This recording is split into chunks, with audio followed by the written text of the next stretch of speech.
Ça a été déposé hier à l'Assemblée nationale, ce projet de loi dont on parle maintenant depuis quelques semaines. La réforme syndicale, projet de loi numéro 3 du ministre Jean Boulet. Le nom du projet de loi, le titre du projet de loi qui en dit un petit peu sur ce qu'il y a dedans. Améliorer la transparence, la gouvernance et le processus démocratique de diverses associations en milieu de travail, donc des organisations syndicales, d'autres types aussi. Donc, transparence, donc on y parle autant des états financiers, on y parle autant du vote secret, entre autres, qu'on y parle de la cotisation. Je vous donne les détails de ce qui est contenu dans le projet de loi, des éléments qui sont dans le projet de loi. D'abord, c'est peut-être la partie dont on avait le plus parlé avant, qui est peut-être la plus, qui frappe le plus. La cotisation dorénavant, si le projet de loi est adopté, parce que pour l'instant, c'est juste un projet de loi déposé devant l'Assemblée. Cotisation syndicale qui aurait deux volets. Traditionnellement, un syndicat imposait une cotisation, on disait c'est tant par année, puis divise ça en 26 payes ou en 27 périodes de paye retenues à la source, puis l'argent est remis au syndicat. Alors là, la cotisation syndicale serait séparée en deux. Il y aurait comme deux composantes. La cotisation principale, ça, c'est ce qui est, disons, la mission de base du syndicat, là. La négociation de la convention collective, la défense des droits des travailleurs, donc la mission de base du syndicat. Mais il y aurait la cotisation facultative. Et le mot le dit, non seulement on la met à part comme étant une autre partie de la cotisation, mais facultative, ça veut dire qu'elle n'est pas automatique, elle n'est pas obligatoire, celle-là. Qu'est-ce qu'on appelle la cotisation facultative? Donc, qu'est-ce qu'on inclut là-dedans? On vous a préparé ça dans le prochain tableau. Les trois grandes composantes de ce qui est du genre d'activité syndicale qui serait dans la cotisation facultative. Des recours devant les tribunaux. Donc, quand un syndicat décide, comme la FAE l'a fait avec la loi sur la laïcité, un syndicat décide d'aller contester une loi devant les tribunaux. On dit ça, c'est pas dans votre mission de base de syndicat.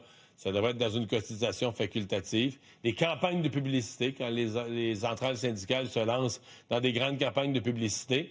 Même chose pour, évidemment, tout ce qui est campagne, mouvement, politique, social, manifestation de toutes sortes, essayer d'influencer les campagnes électorales ou autres. On dit ça, c'est une autre affaire. Quand le syndicat décide de faire ça, il n'est plus dans sa mission de base pour laquelle la cotisation syndicale principale s'applique. Ça devient une cotisation facultative, ou appelez-le supplémentaire, et pour laquelle il faut qu'il y ait un autre vote. Il faut qu'il y ait un vote spécifique. Donc, les membres disent, oui, nous autres, le mouvement social, la manifestation, la campagne de publicité, on pense qu'elle est utile, on veut y participer, on veut cotiser pour ça. Alors, vous voyez un peu l'impact, parce que pour l'instant, les dirigeants syndicaux ont la paix. Tu as juste à dire la cotisation, c'est tant, puis l'employeur, bon, dans la plupart des cas, c'est quand même voté par les membres, mais c'est voté comme une seule cotisation. Et là, l'employeur retient ça à la source, puis l'argent est remis. Je vous fais entendre, parce que dans toute cette histoire de transparence, écoutez le message publicitaire que le ministre Jean Boulet a fait circuler hier. Il avait été ciblé par les critiques qui ont dénoncé sa présence à Dubaï. C'est un manque de jugement clair. Ils ont réfléchi. C'est ça le pire. On parle ce matin encore de dépenses anormales par les dirigeants de la FTQ Construction. Des milliers de dollars d'alcool, notamment des dîners à organisés. Donc, vous voyez, le ministre Boulet, le gouvernement, qui a fait une espèce de message ramassant tout journaux, stations de radio, télé confondues, de toutes sortes de commentaires qui étaient sur les dépenses de la FTQ, les voyages à Dubaï, toutes sortes de critiques envers les dépenses syndicales. Certainement un message qui n'a pas fait le bonheur des syndicats. D'ailleurs, ce matin, la FTQ fait l'annonce que... La FTQ Construction, fait l'annonce que c'est fini. Là, tout ce qui est alcool, etc., toutes les exagérations qui ont eu lieu. Maintenant, il y a des nouvelles règles là-dessus. Maintenant, d'autres éléments qui entrent dans le projet de loi numéro 3. La notion de scrutin secret. Donc, cette nouvelle cotisation facultative, là, on parle d'un vote, mais ça aussi, c'est modifié, la façon de voter. Scrutin secret des membres, 24 heures. Et là, il y a d'autres votes. Au prochain tableau, vous allez voir d'autres votes. Non seulement la cotisation, mais d'autres votes. Par exemple, des votes de grève, des votes d'accepter ou pas accepter une convention collective.